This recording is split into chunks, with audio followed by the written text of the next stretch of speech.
is on. దగ్గర రా మంచిగా స్టార్టా.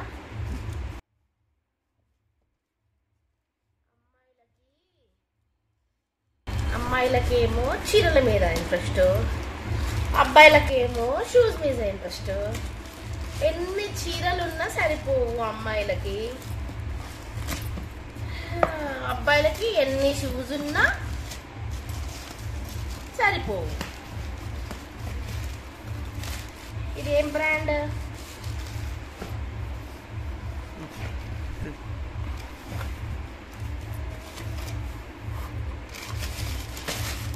ఆ షూ ఈ షూ అప్పటి ఇప్పుడు వేసుకునేవి డిఫరెంట్ లేవు, నాకు ఇప్పుడు వేసుకున్న వాటి ఇలాంటివి కావాలి. పాత షూస్ ఇవి, కొత్త షూస్ సేమ్ కంపెనీ. చూద్దాం వాటికి వీటికి డిఫరెన్స్ చాలా ఉంది. అది ఇది కాలికి మంచుకుంటుందా, అది కాలికి మంచుకుంటుందా? Old versus new. ఇదే మంచుకున్నాను, ఇదే మంచుకున్నాను, ఇదే బాగుంది. ఇది